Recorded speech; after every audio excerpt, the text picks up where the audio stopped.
Bet you never heard this story about the Titanic. So, this massive luxury ocean liner was heading out of Southampton on its first voyage to New York with over 2,000 passengers and crew on board. I'll spare you the details for now. You know how it all went down. Since there were a lot of things that went wrong during its short lifespan, some couldn't help but wonder, was it really bad luck? Or was there some mysterious force behind the ruckus? Well, for starters, right as it was leaving the harbor, the Titanic nearly crashed into another ship, called the SS New York. How did that happen? Well, 6 tugboats had to pull the massive Titanic into the river to begin its journey. Captain Smith was in charge, but let's be honest, he probably needed a few more cups of coffee before making any big decisions. So, as the Titanic was speeding along, minding her own business, she passed the New York and the Oceanic ships. The Titanic decided to make a left turn, but the suction was just too much for the poor New York. She started to drift off towards the Titanic. The Oceanic was leaning so much, her gangplank smacked into the water like a belly flop in the pool. Thankfully, the captain of one of the tugboats was there to save the day. He used his trusty megaphone to call the Vulcan to the port side of the Titanic to pick up some crew members. He then noticed the New York in trouble and acted quickly, throwing a line to slow her down. The Titanic's captain was probably scratching his head, wondering how to handle these big ships like the Titanic. That's because he'd only recently experienced sailing on larger ships. Close one, right? Well, it was just part of the story. As it turns out, the huge list of misfortunes might have started even earlier.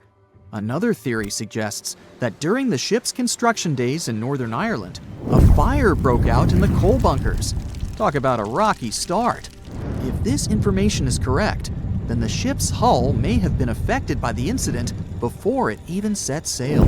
Fans of this theory argue that a fire popped up inside one of the Titanic's large coal bunkers and really damaged an important segment of the ship's hull. Some claim there's even photographic evidence to back this up. A bunch of photos documenting how the ship was made and pampered for its maiden voyage were found, and they showed a significant black streak on the outside of the Titanic's hull. Weirdly enough, the streak was really close to where the iceberg hit during that cold April. Now I know what you're thinking. This theory might sound far-fetched, but most of these people have been gathering information about the Titanic for decades, and they're convinced that this is the real deal.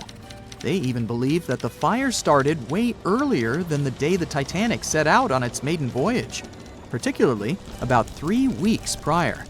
Why was this overlooked? Well, because of fear of bad press, mostly.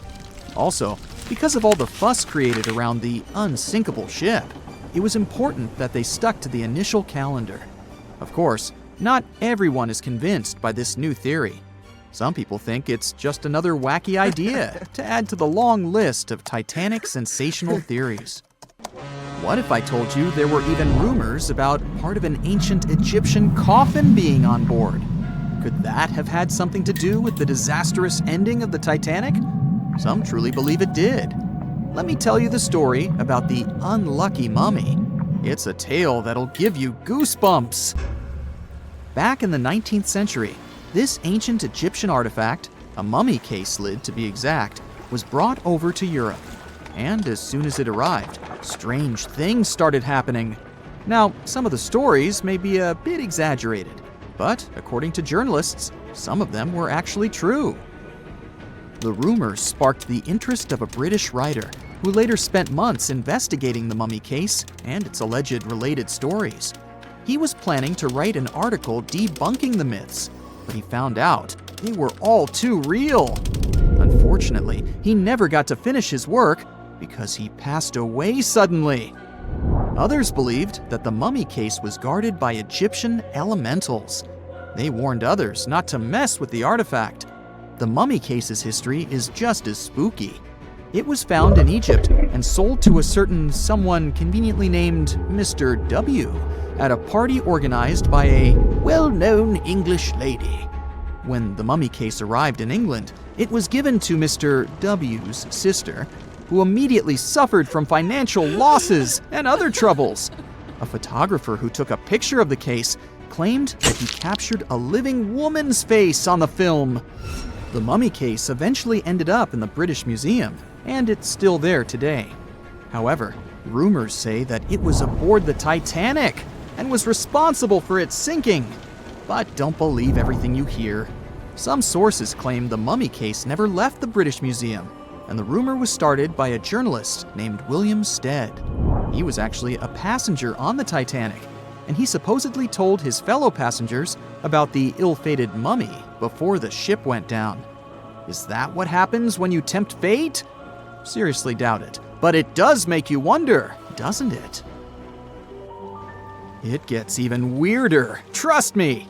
About 50 passengers got cold feet before the ship took off, and they refused to board the Titanic at the last minute, even if it meant that they'd lose the cost of the ticket. They just had an extremely bad feeling about the whole deal, and even an Irish astrologer warned against making the voyage on the Titanic. I doubt he saw a big ol' iceberg hidden somewhere in the stars, but it does add up to the mystique surrounding the Titanic. And do you know what's even worse? The fact that the ship's binoculars, which could have helped prevent the iceberg collision, were locked up. Apparently, those binoculars could have been used by lookouts on that fateful night. But guess what? The key was held by David Blair, an officer who was sadly bumped from the crew before the ship's departure. Poor guy. He probably didn't even know what he was holding on to. Now, some historians think that if those binoculars were in use, the iceberg might have been spotted earlier. But hey, let's not point fingers here. Others argue that it wouldn't have made a difference. Who knows? Maybe the lookout was too busy looking at the stars to notice a giant iceberg in front of them. But seriously, what were they thinking?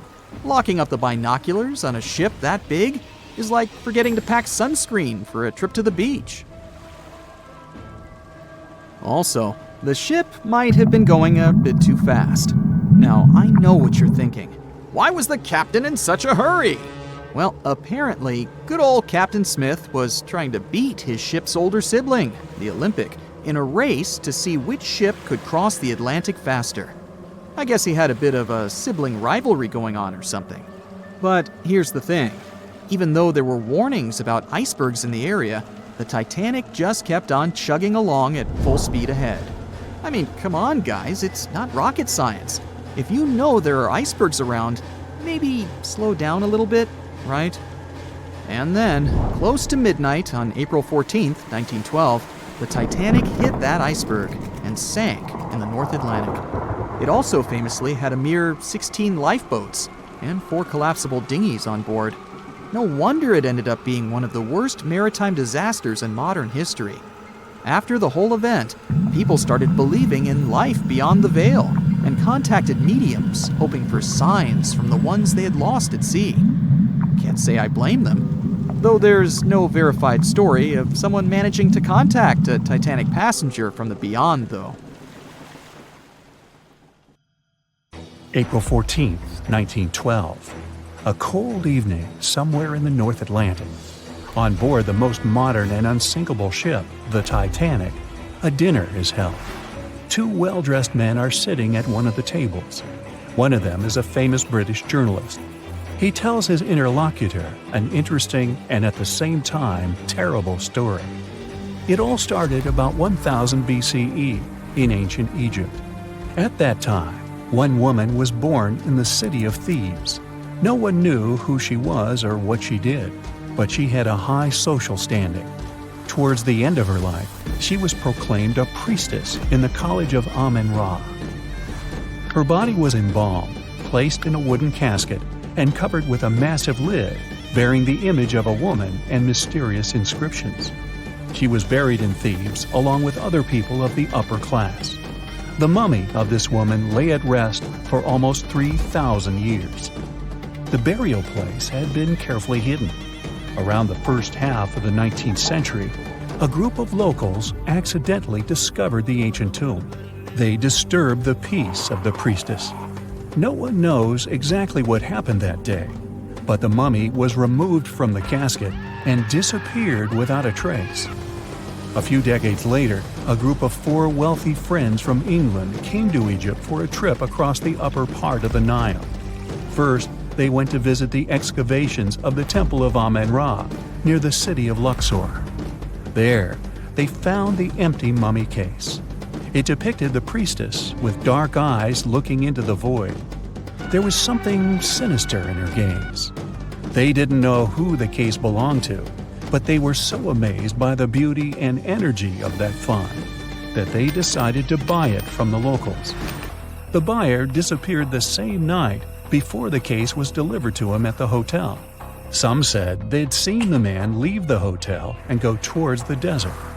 No one knew why he did it. No one else saw him afterwards. Another man from the same group took the casket. During their return home, one of the friends was seriously injured. After arriving in London, the new case owner discovered the bank where all his money was placed had gone bankrupt. In one day, the man turned from a wealthy businessman into a beggar. A third friend also experienced the sinister influence of the ancient find.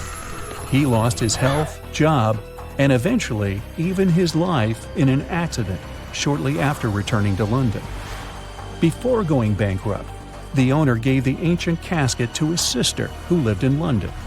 One of the friends of this woman came into the room, saw the Egyptian artifact, and immediately felt the dangerous energy emanating from it.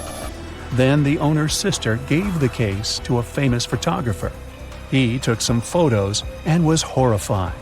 According to his words, he saw a real priestess with a human face in the photos. She looked at him with an ominous, icy gaze. No one except the photographer touched the film of the camera. No one changed the photo. Shortly after, the photographer mysteriously went missing. From that point, the story becomes vague. According to one version, the owner's sister gave the artifact to the British Museum. The man who transported the case passed away soon after, and his assistant got into a terrible accident. Another version says that the item from the Egyptian tomb was bought by a rich businessman. After that, 3 members of his family also had an accident, and his house burned down. Convinced the mummy case was cursed, he gave it to the British Museum. The interlocutor listens to the story with such interest that he forgot about dinner, which has gone cold. "How did you know all this?" he asks. The journalist replies he has been studying everything related to the mummy and its owners for several months. He found evidence of all the accidents and put together the full picture. "So, what happened next?" the interlocutor asks. It seems the mummy case should find peace in the museum. The priestess was surrounded by other kings and queens from different times. However, there was no peace. Scientists and ancient languages experts tried to decipher the symbols on the case. They found out that most of the inscriptions meant curses and misfortunes addressed to those who'd dare to disturb the peace of the priestess. Every night, the guards and museum staff heard the knocking coming from the mummy case. The knocking was accompanied by crying and screaming. Also, someone scattered other exhibits all over the hall every night. Everyone soon came to believe that the priestess's spirit continued to use magic forces. Then, one private collector became interested in the case. He bought it from the museum, not for his collection, but to try to expel the spirit of the mummy from the artifact. It's not known in what ways he tried to do this, but he failed. Then, he managed to sell the mummy case to a rich American archaeologist. That guy decided to move the mummy to New York. And what? What happened next? The interlocutor asks with interest. "That's it. End of story," the journalist answers. "What do you mean? What happened to the mummy? Where is it now?" The journalist looks at the interlocutor with some excitement. "She's here. She's on the Titanic," he says. The interlocutor looks scared and confused, but the journalist confirms the sarcophagus is here. He doesn't doubt it because he saw it with his own eyes. After dinner, they go to their cabins. The journalist lies down but can't help thinking about the mummy He tries to convince himself that everything he has found out about the priestess is a myth. There is no curse. The moment he finally falls asleep, he feels a slight push. A few minutes later, a crew member knocks on his cabin door. He informs that all passengers must go to the upper deck because something has happened to the ship. The journalist goes out into the fresh air and sees a huge crowd of people. There's no panic yet. Someone says that something has happened to the engine. Others say it's just a precaution. The journalist immediately understands everything. The ship is sinking. The priestess did it. In less than an hour, the Titanic completely went underwater. One legend says the priestess influenced the captain of the ship. The crew members didn't dare to put such a valuable cargo in the hold. Therefore, they placed the box with the artifact near the captain's bridge. On that fateful night, the captain decided to look at the casket with his own eyes. After that, his behavior became weird. They said the spirit clouded his mind. When the ship entered the territory filled with icebergs, he refused to slow down, despite the requests of the crew. The sarcophagus may still lie at the bottom of the Atlantic Ocean even now, with the priestess finally having found her peace. Okay, this story is nothing more than a legend. There's no record or evidence that the Titanic was carrying any kind of mummy or sarcophagus. The legend appeared a couple of years after the disaster. At that time, there were many theories about what happened to the Titanic. The ship sank because of secret agencies. ETs attacked the Titanic. The Titanic was sunk specifically to get money for the insurance company. Such crazy theories were very popular among audiences. One of these theories was developed by a well-known newspaper. Journalists published an article about the cursed mummy on board the Titanic. The rest picked up the legend, and it became popular. One of the reasons why people believe in such things is hidden in human psychology. Any fake legend tells something secret, things that people don't or shouldn't know about. When a person reads this, they feel special because now they know a terrible secret. This sense of self-importance is the reason for the popularity of conspiracy theories. Well, it is also important to note that all these theories are really interesting. By the way, the mummy from this story actually exists, and it's in the British Museum. More precisely, there's only a wooden lid from the sarcophagus with the image of a woman. It's still unknown who it belonged to. The identity of the last owner is also unknown. It's only known the exhibit was transferred to the museum at the end of the 19th century. There, she was called the Unlucky Mummy. The museum staff reports that it doesn't bring any misfortunes.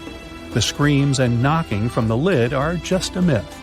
You can come and see the exhibit yourself with your own eyes, if you dare, of course.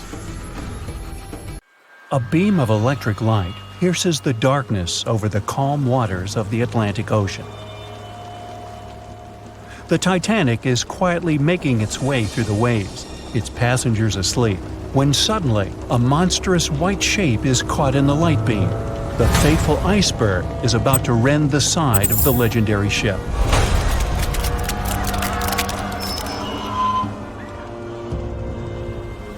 April 14, 1912, only 2 days before someone will take a photo of a giant iceberg with a pretty unusual elliptical shape.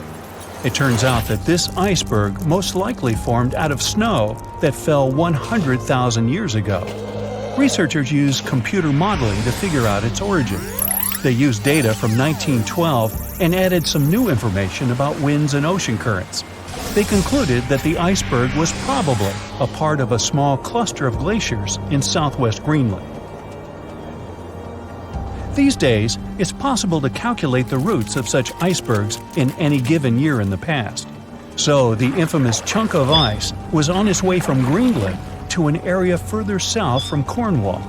If the ship had passed through that region only 2 days later, the iceberg would have moved far away from the point where they met. At first, the weight of the most well-known iceberg in the world was 75 million tons. With time, it started to slowly melt away. And when it sank the Titanic, its weight was only 1.5 million tons. By the time of the collision, it had probably been melting for months, but it was still a true monster. When the Titanic sank, the iceberg was 400 feet long, and more than 100 feet of its surface was above the water. Some people believe it was a supermoon that caused the Titanic to sink. That night, there was a rare lunar event. It hadn't happened for 1,400 years. In normal conditions, the iceberg wouldn't have traveled so far south without melting and losing the largest part of its mass. But the supermoon could have been the reason for an unusually high tide that pulled the iceberg away from the glacier way faster than usual. There's a specific type of bacteria that slowly consumes the remains of the Titanic. Salt corrosion, ocean currents, freezing temperatures, plus this rust-eating microorganism might consume the entire wreckage. American actress Dorothy Gibson was aboard the Titanic. She survived, and when she arrived in New York, she started filming a movie called Saved from the Titanic almost right away. The movie was released only a month after the Titanic sank, and in the movie, she even wore the same shoes and clothes she had during the actual disaster. The movie was a big success at that time, but the only known copy was destroyed in a fire. 14 years before the Titanic sank, a novella called Futility had been published, and it seemed to have predicted the whole event. The plot centered around a fictional ship called the Titan that sank during its voyage. The Titan was almost the same size as Titanic, and they both went to the bottom in April. The reason was hitting an iceberg, too. Both the real and fictional ships were described as unsinkable, and both of them had the legally required number of lifeboats, which, as it turned out later, were nowhere near enough. We've seen it in the movie, but there were some real-life love stories happening on the Titanic, too. 13 couples even took a trip on the Titanic as part of their honeymoon. One of the couples owned Macy's department store in New York. Once it became clear the Titanic was rapidly sinking, the woman refused to go into a lifeboat without her husband. But he didn't want to join her while there were still women and children who he thought had to go first. Then his wife gave her coat to her maid. She insisted that the maid should get into the lifeboat, and she wanted her to be warm. As for the woman herself, she decided to stay with her husband till the end. Some people believe Titanic sank because of a mummy, not an iceberg. It all started around 1000 BCE with a mysterious woman who lived in Egypt, in the city of Thebes. People knew little about her, but they called her a priestess. Her mummy was put in a wooden sarcophagus and covered with a large lid with the image of her face and some mystical inscriptions. This place had been hidden until the first half of the 19th century, when a group of locals accidentally came across it. They disturbed her peace. No one knows how, but the mummy disappeared that day without a trace. A couple of decades later, a group of rich friends from England traveled to Egypt and found the empty mummy casket with the image of the priestess, whose dark eyes seemed to be looking into the void. They decided to buy it, but the buyer disappeared the same night before he even got the case. All members of the group had some accidents. The casket changed its location a couple of times until it, as some believe, ended up on the Titanic. It took more than 70 years for a robot submarine to find the ruins of this legendary ship. The wreck lies nearly 13,000 feet under the surface of the Atlantic Ocean, split into two halves. Why did the liner break apart? No one knows exactly. Some think it happened because of the water that got inside when the ship collided with the iceberg. The pressure was so powerful it separated two parts of the vessel, starting with the ship's bottom structure. Others say it was because of the hull rivets. They had a high concentration of slag or smelting residue, and that's something that can cause the metal to split apart. The ship generally had many flaws, starting with the design. The watertight bulkheads weren't completely sealed on top. This allowed the water to flow between the compartments and, in the end, sink the vessel. The iron of the ship's rivets and steel of the hull ended up ruined because of high sulfur content, cold temperatures, and high speeds. The steel shattered and the rivets popped out quite easily. Because of this, Titanic sank 24 times faster than it would have otherwise. If the ship had hit the iceberg head-on instead of ramming it with its side, it would have probably stayed afloat. How come the crew members didn't have binoculars? It would have surely helped them spot the iceberg on time and maybe even avoid the disaster. But the binoculars on the Titanic were locked in a storage cabinet. Only one crew member had the key, and he had been transferred off the ship right before it set sail. He later said he hadn't remembered to hand over the key. But even without the binoculars, the ship might have had some time to change course and avoid the collision if the crew had gotten some warning. But that's the thing, someone did warn them. About an hour before the incident, a ship that was relatively close to Titanic, the SS Californian, sent a message to inform them it had stopped because of dense ice field. But the warning never got to the Titanic's captain. Some experts say it was because the radio operator didn't think it was that urgent. And later, the SS Californian said they didn't get a call for help from the Titanic because their radio operator was off duty. Some say the crew on the Titanic couldn't spot the iceberg on time because of an optical illusion. Atmospheric conditions that night probably caused super refraction, which could have camouflaged the berg. After all, no one actually saw the iceberg until it was too close to the ship to somehow avoid the crash. Not even a whole minute passed between the moment they saw the iceberg and the collision. It was only 37 seconds, and it took Titanic 2 hours and 40 minutes to disappear below the ocean's waves.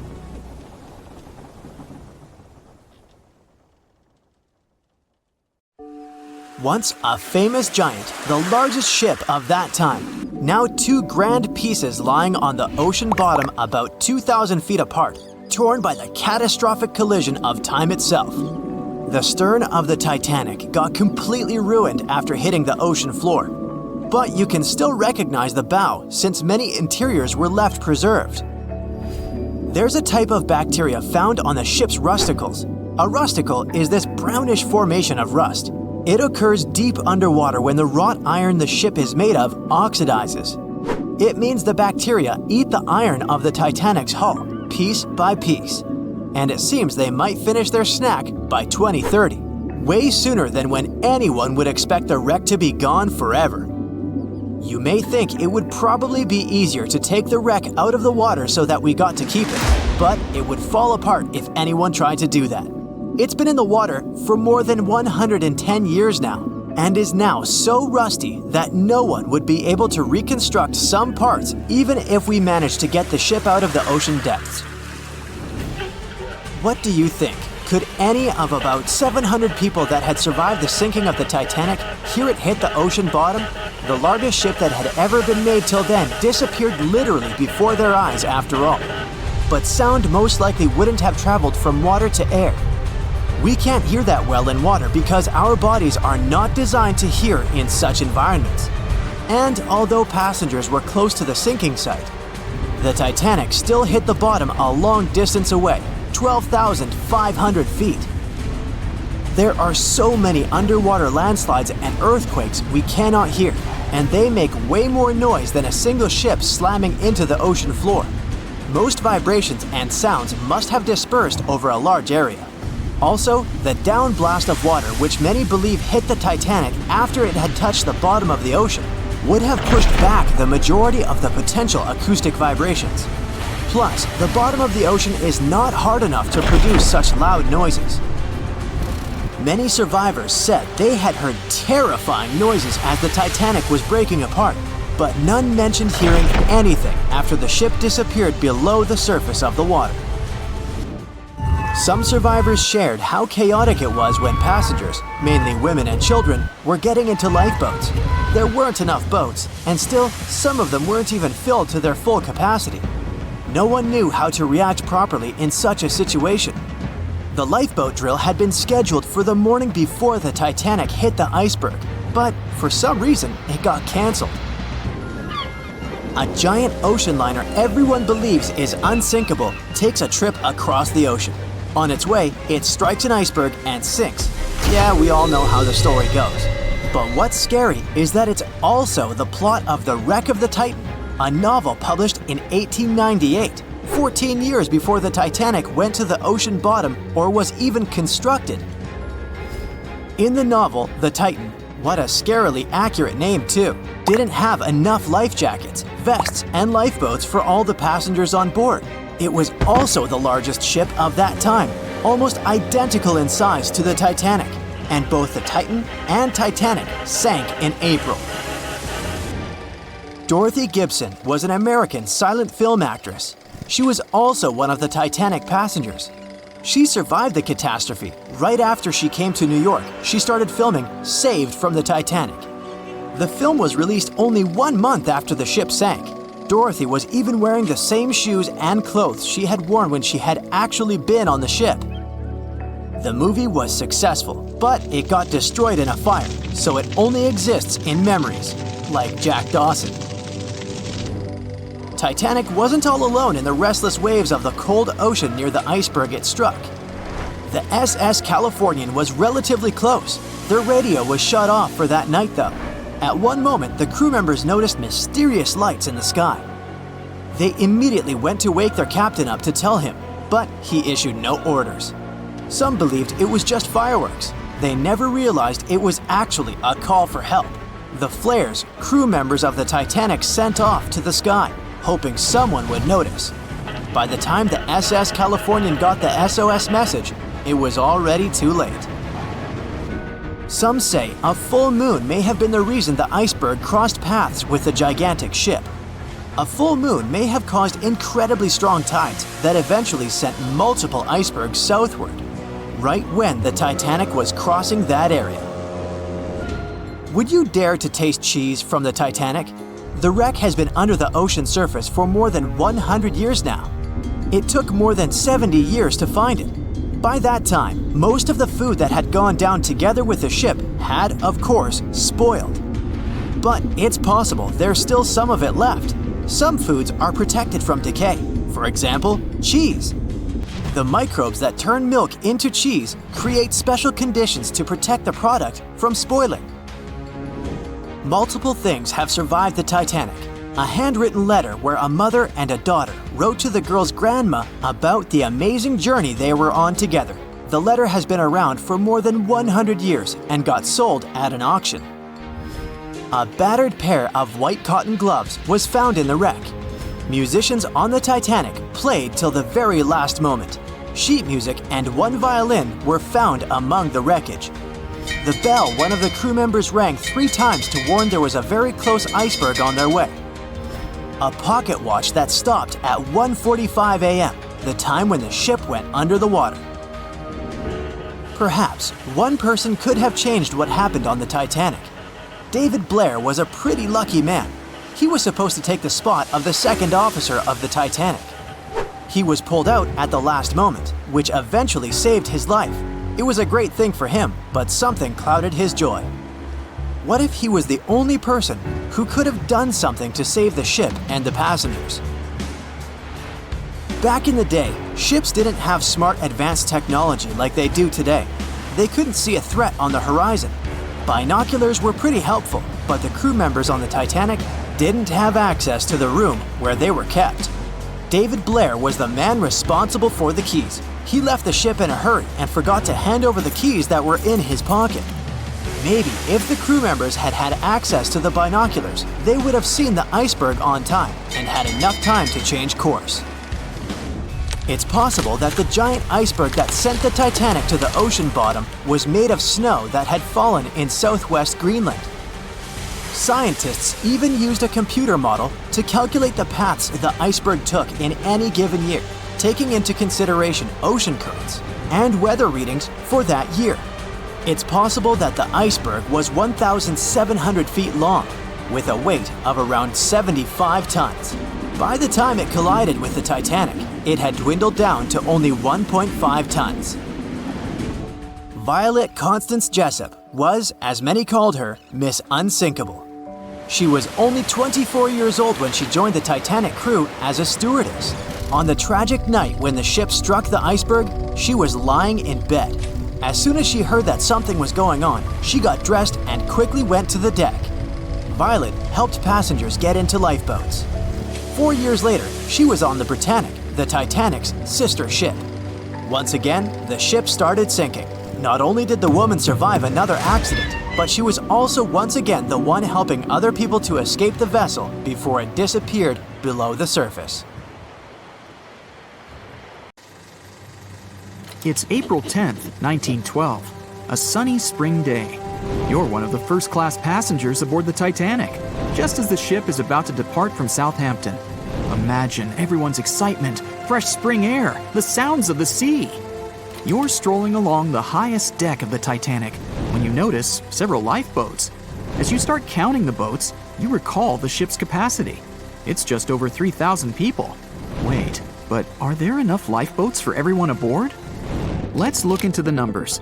The Titanic could carry a needed total of 64 lifeboats, a number which could have easily helped to save all the passengers on board. Chief designer Alexander Carlisle planned to equip the ship with 48 lifeboats, but the Titanic ended up with a mere 20. The fact that this number of lifeboats wasn't enough for all the passengers was not illegal at the time. This was because the number of lifeboats required was calculated based on the tonnage of a ship, not her passenger capacity. Speaking of the Titanic, this number of boats was chosen for aesthetic reasons, to make the decks look less crowded to the ship's elite and high-class passengers. After the final decision on the lifeboats was taken, Carlisle quit his job. Passengers' strolls on the Titanic's decks were pleasing to the eye, but were they worth it in the end? In 2012, a century after the wreck, new documents related to the scandalous lack of lifeboats were uncovered. It appears that a safety inspector named Maurice Clark proposed the addition of at least 10 more lifeboats, 5 hours before the ship was supposed to set sail. But since the ship's owners clearly wanted to leave on time, his plea was overlooked. He was also warned that unless he kept this secret, he would be fired. In retrospect, had the owners followed his advice, an estimated 700 more people might have survived that night. The 20 lifeboats you counted, those that actually made it on board, could have carried only a third of the passengers, even at their full capacity. But tragically, some of them were launched with as few as 12 people, when they could have easily saved up to 65 people each. To add to the disaster, the Titanic's crew members were not properly trained on using the lifeboat launching equipment. That's why the boats were launched slowly, improperly, and sometimes without the right supervision. Out of the 20 lifeboats, only 18 were set afloat correctly. Also, passengers were not informed about safety measures. A lifeboat drill should have taken place on the 14th of April, but the captain eventually canceled the event. One of the many myths surrounding the Titanic and its catastrophic ending is also related to the lack of the necessary number of lifeboats. There was no maritime law at the time that said women and children should get into lifeboats first. But it was a universally accepted custom in such types of situations as a shipwreck. Shortly after the Titanic had sunk in the icy Atlantic waters, rumors started to spread. It was said that some desperate men had resorted to dressing up as women in those final moments before midnight on April 14, 1912. They wanted to get a spot on the lifeboats and have a chance to save their lives. At the same time, there's little to no evidence that any of the male passengers of the Titanic had actually done this. In any case, what happened to those 20 lifeboats that were on board the Titanic after the ship hit the iceberg? What we do know is that all these boats were launched between 12:40 a.m. and 2:15 a.m., with a total of 718 people on board. By the time they were rescued by the RMS Carpathia at about 4 a.m. the same day, only 705 people had remained alive. It took the crew of the RMS Carpathia more than 4 hours and 30 minutes to pick up all the passengers and 13 of the lifeboats. This was as many as the rescue ship was allowed to carry. The rest of the now empty lifeboats were left adrift at sea. Those salvaged were later given back to the White Star Line, the British shipping company which operated the Titanic. Strangely, after being returned, They appeared to have vanished from official records. The last image ever taken of the 13 surviving lifeboats was of them getting unloaded in the New York harbor. Sadly, and ironically, that's where the Titanic was supposed to be on April 18, 1912. The lifeboats were then rid of their Titanic nameplates or any other markings that could have linked them to the ship. Some sources claim that the boats were eventually destroyed. But was this actually the truth? The fate of one particular lifeboat has been the source of much debate. Collapsible Boat A, the last one to leave the ship, was retrieved by the RMS Oceanic a month after the crash. At that time, it was a shocking 200 miles away from the spot where the Titanic had sunk. Also, in the boat, there was a wedding band engraved with the words Edward to Gerda, a sad omen to a couple that were lost at sea after managing to escape the sinking Titanic. Later identified as Edward and Gerda Lindell, the couple was traveling from Sweden to the U.S. to relocate. Some accounts claimed that Mr. Lindell did, in fact, make it to Collapsible Boat A, but his wife wasn't as lucky. Neither were ever seen again, and the wedding band was eventually sent to Gerda's father.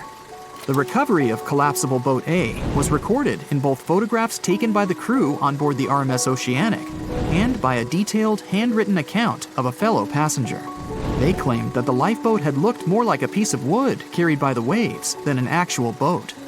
The first lifeboat to depart from the Titanic was Lifeboat Number 7. It was dubbed the Millionaire Lifeboat.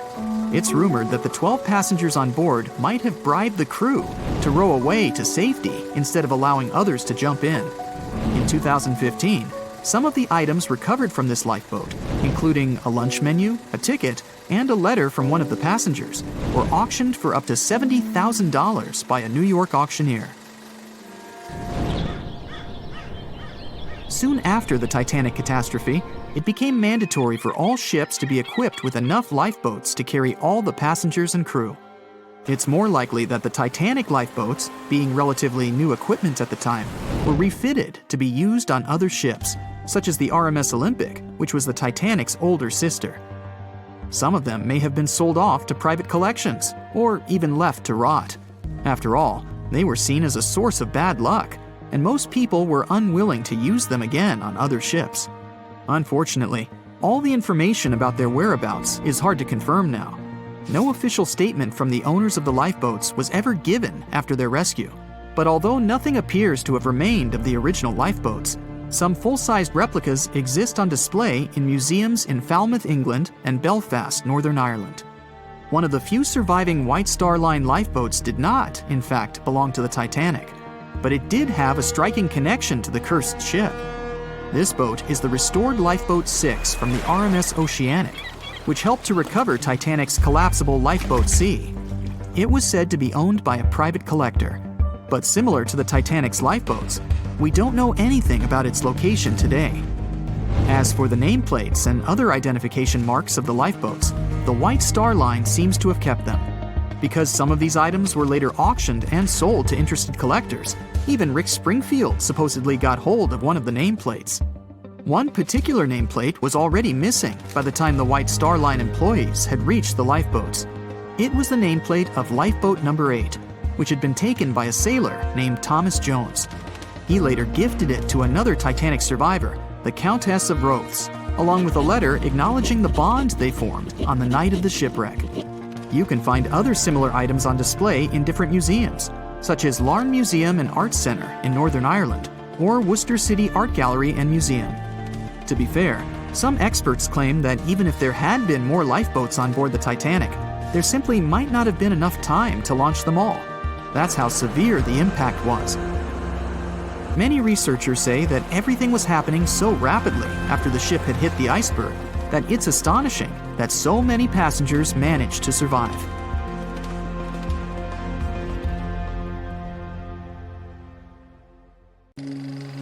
The Royal Mail Ship, or RMS Titanic, easily the most famous steamship in history, was once the symbol of luxury and dreams that promised to come true. It took 3 years and 3,000 people to construct it. On April 10, 1912, the brand new ocean liner greeted its passengers with the smell of fresh varnish, paint, and newly sawn wood. Back then, they still used lead for the production of paint and linseed oil as a binder, so that smell must have been powerful. When it was fully operational, the giant vessel consumed around 850 tons of coal per day, and the passengers would also smell its fumes. Another odor that must have filled the Titanic's decks, at least the first-class ones, was the new scent by the famous French perfume house Guerlain. It was released earlier in the same year and quickly became a hit with the well-off ladies. The perfume that you can still buy today is a mix of violets and iris with creamy vanilla. On the dramatic evening of April 14th, when Titanic only had hours to live, the unknowing waiters were serving oysters, lamb and mint sauce, roast duck with applesauce, and other delicacies to their first-class guests. The second class was filled with the smells of curried chicken, spring lamb, and roast turkey. Third-class passengers had simple gruel and biscuits that night. At 11 p.m., as the ship got dangerously close to the iceberg, the new smell added to the mix. It was a mineral odor with metallic notes. If you have ice in your fridge, you must have noticed it takes the smell of neighboring foods. The same happens to icebergs. They take on the odors of sea animals and maintain the chemical composition of the water that they're made of. If more people had known about the meaning of this particular metallic smell, they probably still wouldn't have saved the ship. But the number of people that managed to escape to safety could have been larger. Speaking of smells, in case you've ever wondered what space smells like but aren't planning to become an astronaut anytime soon, listen up. You can try out Ode to Space, an aroma that was designed by NASA decades ago.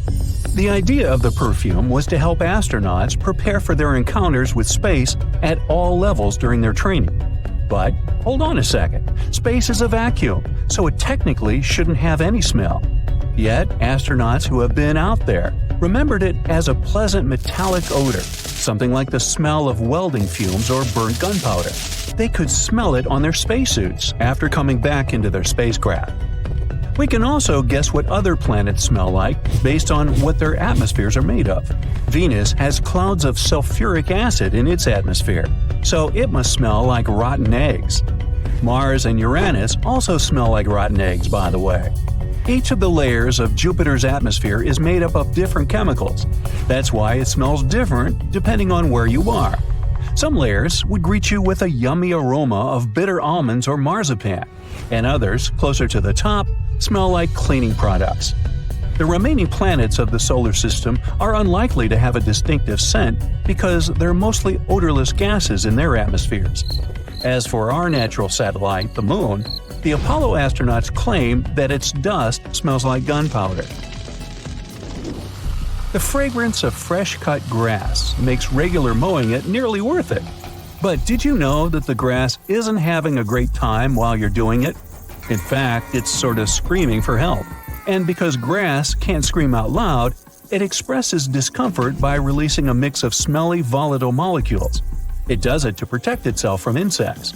Caterpillars and other similar creatures just love to munch on sugary plant snacks. When you mow the grass, it releases jasmonic acid, among other things. It's sort of a signal to parasitic wasps that there is a caterpillar available. These creatures deal with the grass's offenders, and it can keep growing happily ever after. From the point of view of the grass, mowing is not much different from an insect attack, so it protects itself the best way it can. The rain has an easy-to-recognize powerful smell, also known as petrichor. But where does it come from? Turns out some plants secrete oils during drought. The rocks and soil accumulate those oils compounds, and when the raindrops hit, they mix with water and release into the air. Sometimes these oils combine with chemicals produced by bacteria living in the soil. The result of this cooperation is a musky odor you can smell in the woods or in your garden when you turn over the wet soil. Ozone also adds to the smell of rain, especially after thunderstorms. It happens when a lightning bolt's electrical charge splits oxygen and nitrogen molecules in the atmosphere, and they later recombine into ozone. One theory says we enjoy the aroma of rain so much because it's imprinted in our brains. Different cultures have always associated rain with something positive.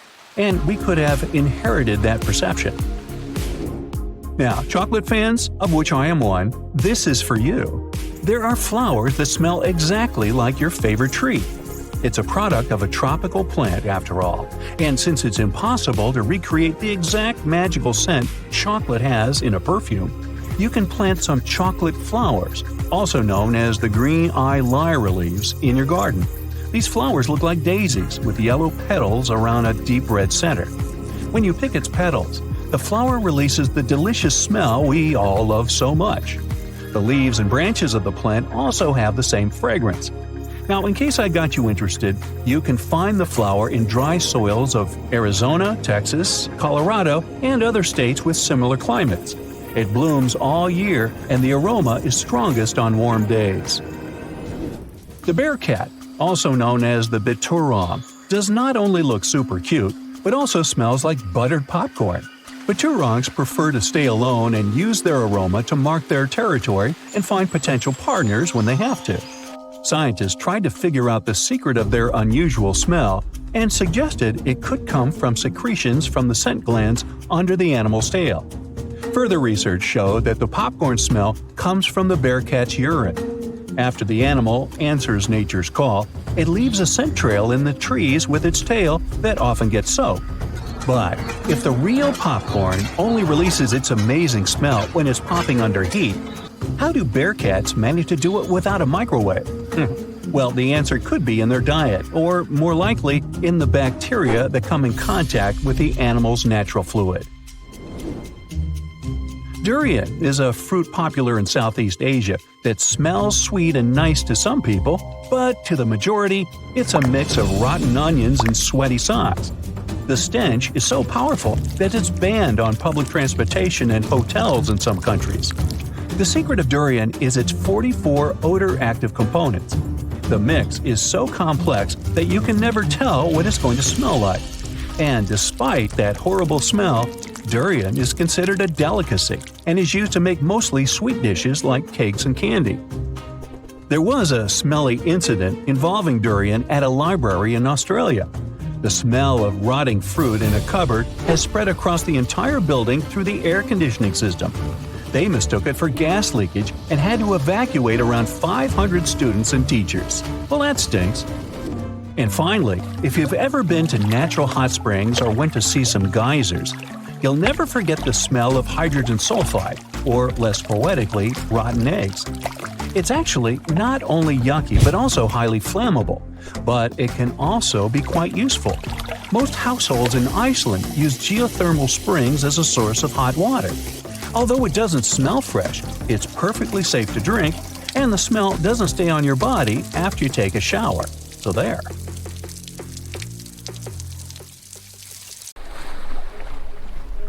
The lookout shouts, "Iceberg right ahead!" The Titanic strikes the ice. Water starts flooding in. Third-class passengers are locked up. There aren't enough lifeboats for everyone. Panic sets in. Violins are playing. The ship sinks. Well, we all know the story of the movie Titanic like the back of our hand by now. But what if I told you that Hollywood lied to us? To tell the real story of what happened that freezing night in 1912, we need to rewind a bit. The lookout shouts, "Iceberg right ahead!" Yep, that part was true. Just before 11:40 at night, Frederick Fleet noticed something darker than the sea directly ahead. As the ship got closer, he realized it was an iceberg. The engines were quickly reversed and the ship turned sharply. Instead of hitting it head-on, Titanic scraped along the side of the berg, sprinkling ice on the forward deck. If you remember, in the movie, Jack and Rose are having a romantic moment when they feel the ship shudder after hitting the iceberg. Everything shakes as if they were in the middle of a light earthquake. Some real-life passengers reported feeling something similar after the impact. But according to Titanic survivor Frank Prentice, it wasn't exactly like that. He said there was no impact as such, and it all felt more like slamming on your car brakes. The ship stopped, and that was that. Some people even slept right through the collision, confirming that there wasn't such an abrupt impact. Mr. Prentice, curious about what had happened, left his cabin and went out to the deck. When he got there, all he could see was a little ice on the surface, not the towering iceberg that Jack and Rose saw. But as we all know by now, the real damage happened below the waterline, where the iceberg had a jagged spur that slashed a 300-foot gash in Titanic's hull. Once the crew realized how severe the damage was, they immediately began sending distress calls to nearby ships, asking for help. At some point in the movie, the radio operator goes to the captain and says there is only one ship nearby, the RMS Carpathia, which later ends up rescuing many passengers. But in real life, there were more ships around. It's believed that the SS Californian was only about 23 miles away. This ship might have actually seen the Titanic sinking, or at the very least, seen its rockets exploding high in the sky. Yet, for reasons we will never fully understand, they didn't try to help. Let's get back to the story. Now, people need to get off the ship. At 12:45, lifeboat number 7 was the first to be lowered. Just like in the movie, women and children were told to go first. But in reality, some women were hesitant and even refused to get into the lifeboats. Mr. Prentice said this happened mainly for 2 reasons. First, these lifeboats were high and passengers were terrified of the 70-foot drop from the deck to the ocean below. And second, most women didn't believe the Titanic would actually sink. It was called unsinkable after all. So the idea of getting into a lifeboat seemed pointless at the time. This mindset probably explains why Eloise Smith, a first-class passenger, recalled that there was no panic or chaos at first. Other survivors backed this up, saying that no women or kids were crying.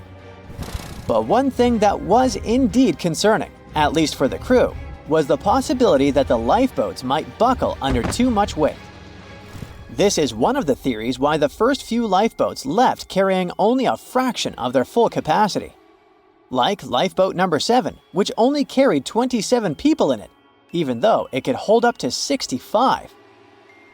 In total, Titanic had 20 lifeboats, which could carry about half of the 2,200 people on board that night.